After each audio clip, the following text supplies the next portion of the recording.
حضور صلی اللہ علیہ وسلم کا ایسے صحابی کو دعوت دینا جن کا نام بیان نہیں کیا گیا۔ بسم اللہ الرحمن الرحیم۔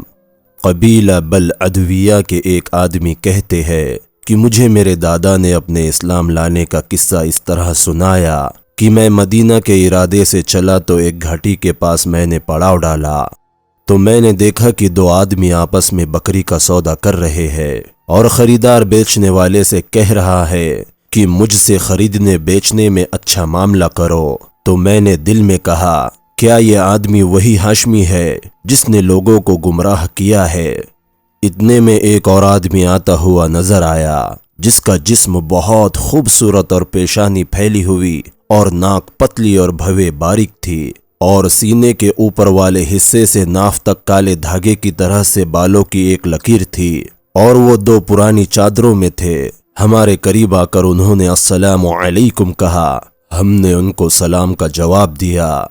ان کے آتے ہی خریدار نے پکار کر کہا اے اللہ کے رسول صلی اللہ علیہ وسلم، آپ اس بکری والے سے فرما دے کہ وہ مجھ سے معاملہ اچھی طرح کرے۔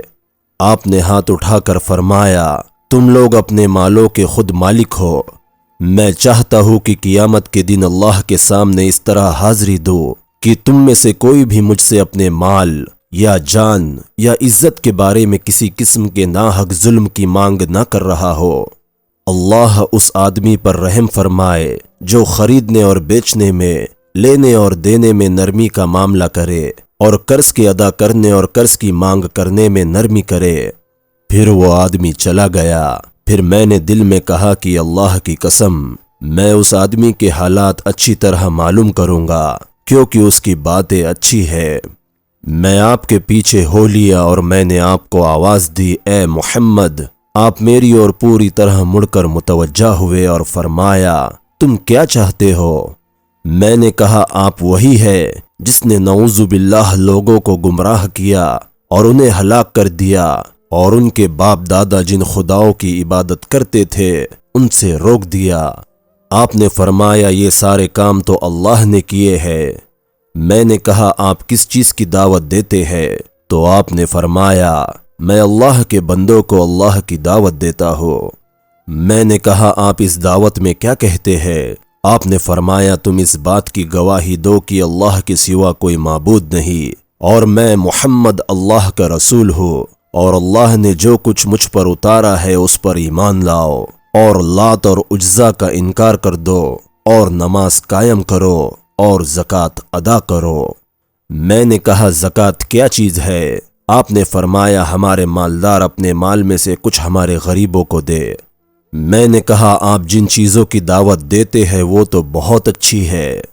میرے دادا کہتے ہیں کہ اس ملاقات اور بات چیت سے پہلے میرے دل کی یہ حالت تھی کہ زمین کا کوئی آدمی مجھے آپ سے زیادہ نفرت کے قابل نہیں تھا، لیکن اس بات چیت کے بعد میرے دل کی یہ حالت ہو گئی کہ آپ مجھے اپنی اولاد اور اپنے ماں باپ اور تمام لوگوں سے زیادہ پیارے ہو گئے، اور ایک دم میری زبان سے نکلا کہ میں پہچان گیا۔ آپ نے فرمایا تم پہچان گئے؟ میں نے کہا جی ہاں۔